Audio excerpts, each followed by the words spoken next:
नमस्कार दोस्तों, आप सभी का स्वागत है विकास सर की कोचिंग में। मुझे उम्मीद है कि आप लोग अच्छे होंगे और आप लोगों की पढ़ाई अच्छी चल रही होगी। तो फिर अपना टॉपिक कहाँ चल रहा था? मैंने आपको पिछली वीडियो में आप लोगों को जो 2 से 3-4 वीडियो डाल चुकी हैं, उसमें मैंने आपको सारे टॉपिक्स पढ़ा दिए हैं, जो सारे पेपर्स के लिए इम्पोर्टेंट हैं, ठीक है?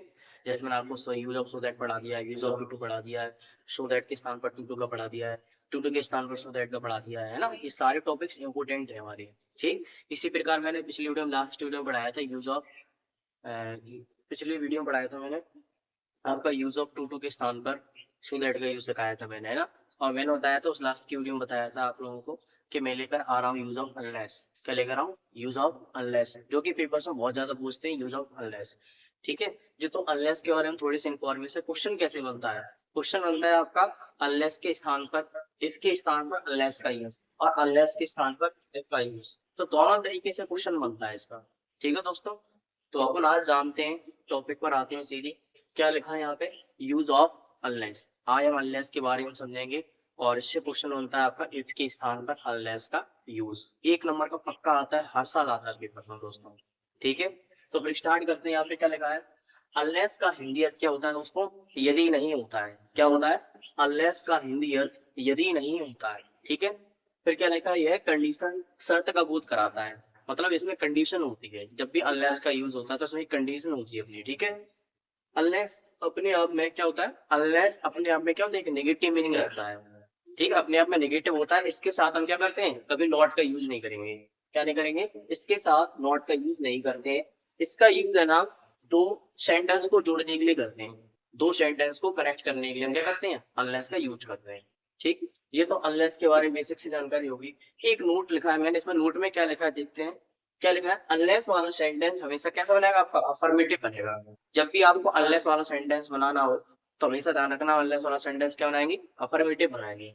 लेकिन अर्थ हमेशा क्या होता है? नेगेटिव रहता है। भले ही अफर्मेटिव बना रहे हैं आप, लेकिन अर्थ जो मीनिंग निकलेगा ना, वो नेगेटिव ही निकलेगा।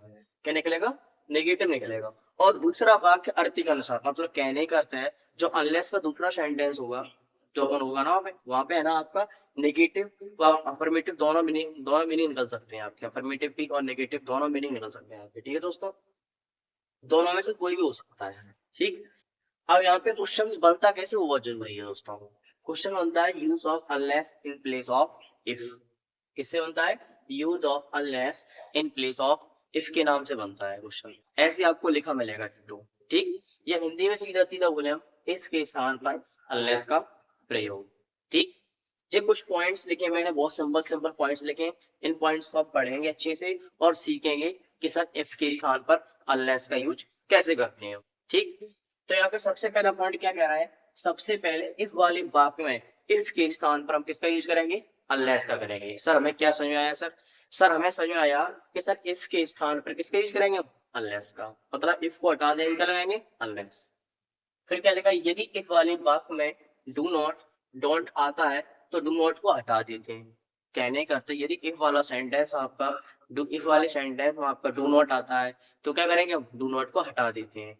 इसी प्रकार क्या लिखा है? इसी प्रकार यदि डज नॉट डू डजंट आता है तो क्या करेंगे? हम डज नॉट को हटा देंगे। क्या कर देंगे? डज नॉट को हटा देंगे और मेन वर्ब के साथ क्या जोड़ेंगे? हम एस ई एस जोड़ेंगे, जो कि मैंने इसमें लिखा है, देखो, है ना? डज नॉट को हटाकर मेन वर्ब के साथ S E S I S का यूज करते हैं, ठीक? फिर यहाँ पे लगा इसी प्रकार डिड नॉट को हटाकर मेन वर्ब के साथ क्या करेंगे? मेन वर्ब के साथ सेकंड फॉर्म का यूज करेंगे, ठीक? सर मैं क्या समझ में आया सर? यदि इफ वाले सेंटेंस में आपका डू नॉट है तो उसे हम हटा देंगे। इसी प्रकार अगर डज नॉट आ जाए तो डज नॉट को हटाकर मेन वर्ब के साथ हम क्या जोड़ेंगे? एस एस या आई एस जोड़ेंगे, ठीक? और फिर मैंने बताया इसी प्रकार अगर डिड नॉट आए तो डिड नॉट को हटाकर क्या लगाएंगे? मेन वर्ब के साथ सेकंड फॉर्म लगाएंगे, ठीक दोस्तों? फिर क्या लिखा है? यदि इफ वाली बात में इन तीनों हेल्पिंग वर्ब के अलावा, मतलब इन तीनों हेल्पिंग वर्ब कौन?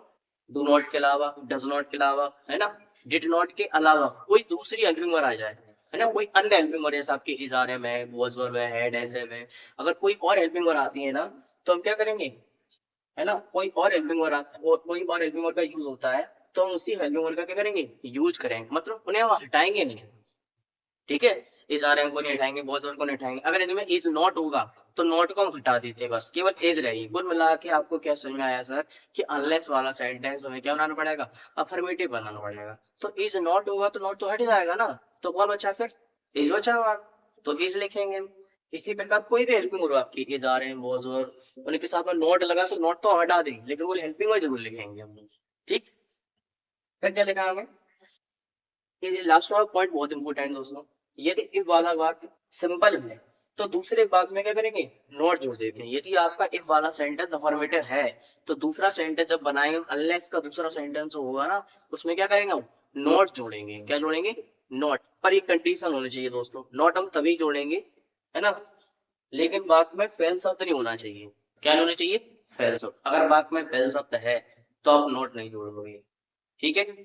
अगर फेल शब्द नहीं है तो जोड़ देगा। समझ में आ रही, कब जोड़ोगे जी, जब इफ वाला सेंटेंस अफर्मेटिव है, और जब अनलेस वाला बनाना तो अनलेस का दूसरा सेंटेंस क्या बनाएंगे हम, नेगेटिव बना देंगे। आया था दोस्तों। अब इसके जो मैंने सारे पॉइंट्स लिखा दिए आपको दोस्तों। अब इसके क्वेश्चंस है ना हम अगली वीडियो में प्रैक्टिस करेंगे, क्योंकि इसमें थोड़ा सा बन नहीं पा रहे थे।